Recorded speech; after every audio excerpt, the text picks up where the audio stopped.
সনাতনী শিখা চ্যানেলের পক্ষ থেকে সবাইকে প্রণাম ও শুভেচ্ছা জানাই। শ্রাবণ মাস হিন্দু ধর্মে এক পবিত্র ও শক্তিশালী মাস। এই মাসকে বলা হয় ভগবান শিবের প্রিয় মাস। বিশেষ করে এই মাসের সোমবারগুলোর রয়েছে অত্যন্ত গুরুত্বপূর্ণ ধর্মীয় তাৎপর্য। এই সময়ে ভক্তরা উপবাস করেন, মন্দিরে যান, শিব পূজা করেন, বেলপাতা, জল ও দুধ অর্পণ করেন। তবে অনেকেই জানেন না, এই মাসে কিছু কাজ বিবাহিত নারীদের এড়িয়ে চলা উচিত, যেগুলো শাস্ত্র মতে অশুভ বা অমঙ্গলজনক বলে ধরা হয়। ১.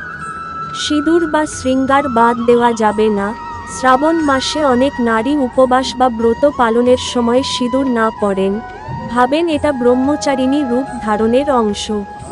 কিন্তু বাস্তবিকভাবে বিবাহিত নারীদের প্রতিদিন সিঁদুর, চুড়ি, টিকলি, আলতা ইত্যাদি পরিধান করা উচিত। এগুলো স্বামীর মঙ্গল ও দীর্ঘায়ুর প্রতীক। শাস্ত্র বলে, সধবা নারী যেন সর্বদা সিঁদুর পরিধান করেন, তা সৌভাগ্যের লক্ষণ।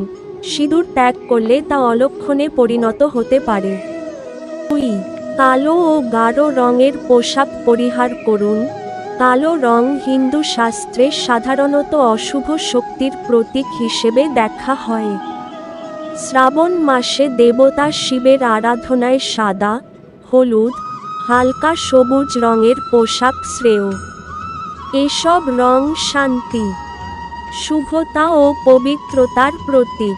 কালো বা নীল রং পরলে মানসিক ভার অনুভব হতে পারে এবং নেতিবাচক শক্তি আকর্ষিত হতে পারে বলে বিশ্বাস করা হয়।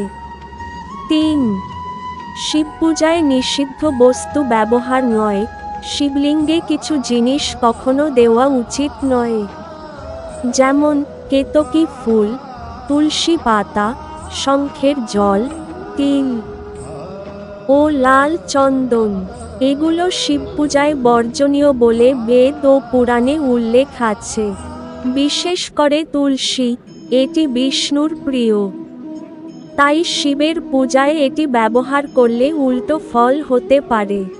বিবাহিত নারীরা এই সব বিষয়ে ভুলবশত করলেও মনের অশান্তি, পারিবারিক কলহ ইত্যাদি দেখা দিতে পারে। ৪. সন্ধ্যার পর চুল খোলা রাখা। দেরিতে স্নান করা থেকে বিরত থাকুন।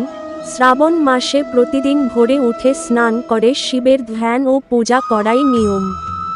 অনেকেই অলসতার কারণে দুপুর বা বিকেলে স্নান করেন, যা অনুচিত। এই মাসে আলস্য ও গৃহনিয়ম ভঙ্গ করলে লক্ষ্মী বিরাগ হতে পারেন। আবার সন্ধ্যার পরে খোলা চুল রাখা শাস্ত্র মতে অশুভ শক্তি আকর্ষণ করতে পারে।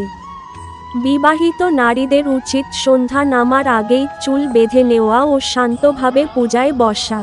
ঝগড়া, পরচর্চা ও নিন্দা পরিহার করুন। শ্রাবণ মাসে মানসিক ও আচারিক শুদ্ধতা বজায় রাখা সবচেয়ে জরুরি।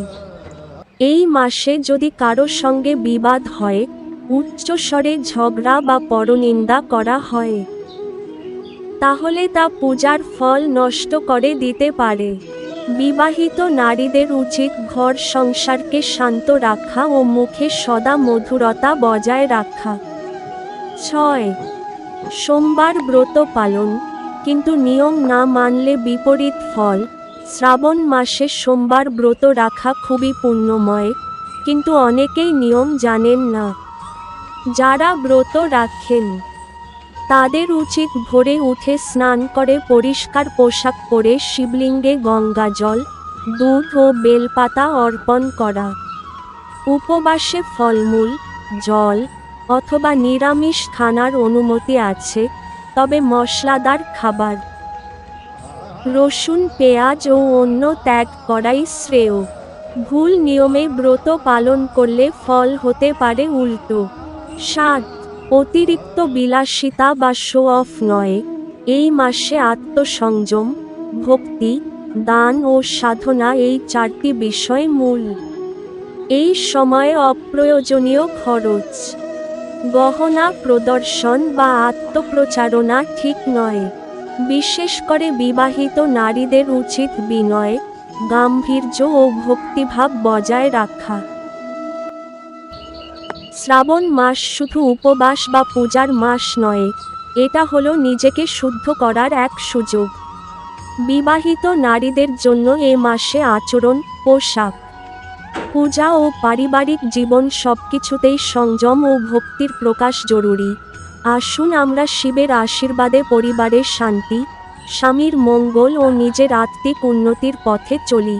আর হ্যাঁ, আগামী ভিডিওতে আমরা জানাবো শ্রাবণের 4টি সোমবারে ঠিক কী কী করা উচিত, কোন পূজার উপকরণে রয়েছে বিশেষ তাৎপর্য, আর কিভাবে এই ব্রতের মাধ্যমে আপনি পেতে পারেন জীবনের বাস্তব শান্তি ও সাফল্য।